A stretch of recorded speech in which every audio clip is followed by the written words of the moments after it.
Do I really need medical insurance if we have a public healthcare system? So New Zealand has a good public healthcare system.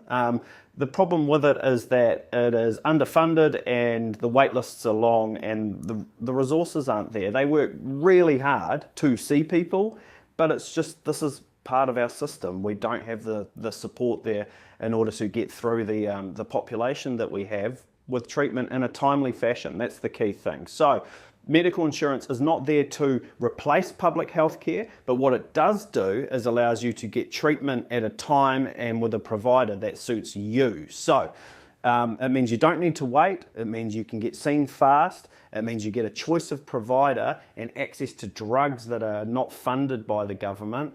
Again, it's not about replacing healthcare, but it's about allowing you to be seen at a time that suits you, especially when timing for the conditions that you have matters.